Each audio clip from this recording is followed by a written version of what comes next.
All right, let's now move on to our senior defense analyst who is now joining us.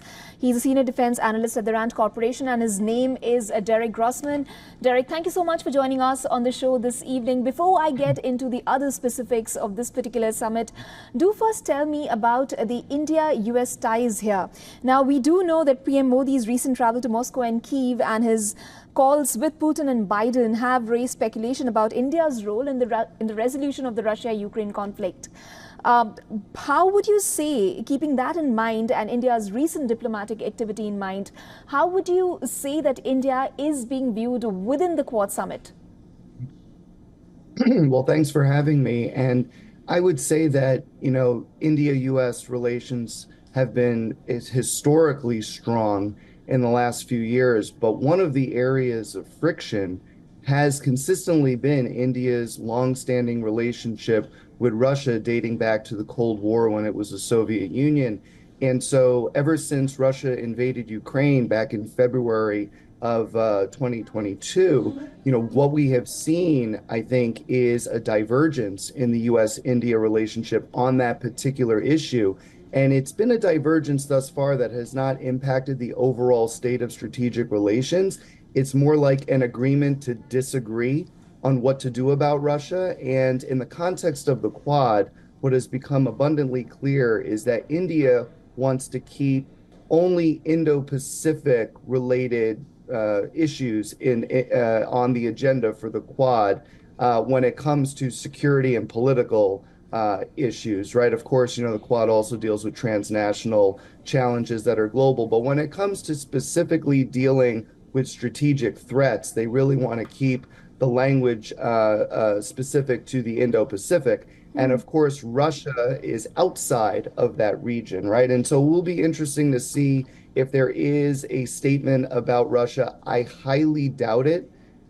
Because, to your point about India's recent diplomacy, yes, Modi went to Russia and met with Putin. He also went to Ukraine and met with Zelensky. But that, I think, is part and parcel of India's non-alignment and kind of balancing act between engaging with the West and Russia and others. Derek, I cannot help but ask you that about China's view on the Quad. It views the Quad members as the Asian NATO, while the grouping actually just conducts live drills and, there is no really pact on the military alliance, so to say. What is your view of that? So we actually had a former Japanese defense minister recently state that he wanted an Asian NATO, and the Biden administration rejected that idea. Not because necessarily it wouldn't be good for the United States, but because it's really an impossibility. The Indo-Pacific is so incredibly diverse in its threat perceptions. And frankly, most of the countries are non-aligned like India, right? And don't want to have to choose between the United States and China as their competition continues to intensify. And so the United States is not on board at all with an Asian NATO. The Quad, I think, is fundamentally different because it started out as a strategic and defense. Actually, it started out as a humanitarian assistance and disaster relief discussion back in 2004 after the tsunami hit Indonesia. But over time, it kind of evolved into this more strategic and defense-related discussion. But really think about it as like a forum to discuss things of mutual concern, but not necessarily putting anyone on the hook to provide resources to address those threats. And I think what'll be very interesting that comes out of Delaware today is this notion of the 4 Quad members doing joint Coast Guard patrols and also kind of increasing maritime awareness. And that's maritime security awareness. That's all code for dealing with China as the rising threat in the region. Right. Then Derek, given what you just said, what would you say about Australia staying back from the Quad, possibly not wanting to, have a thing or two against with China there?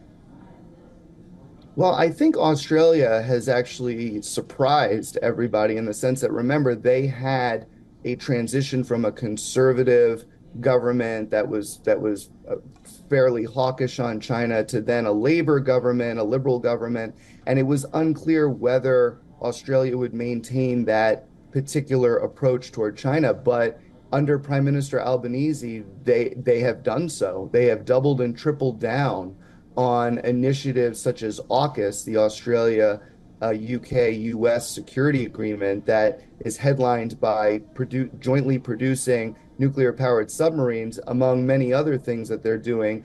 It's all designed to counter China. And so, I think Australia has been, for the United States at least, has been a pleasant surprise. Sure. I think that tone is set to continue. Let's not forget that the main reason why the Quad fell apart Right. back in 2007, 2008 timeframe, and then was only revived in 2017, right? But Sure. why did it fall apart?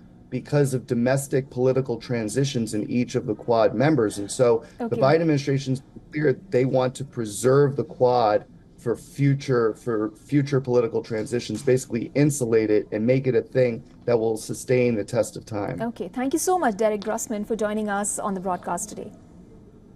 Thank you for having me. For all the latest news, download the WION app and subscribe to our YouTube channel.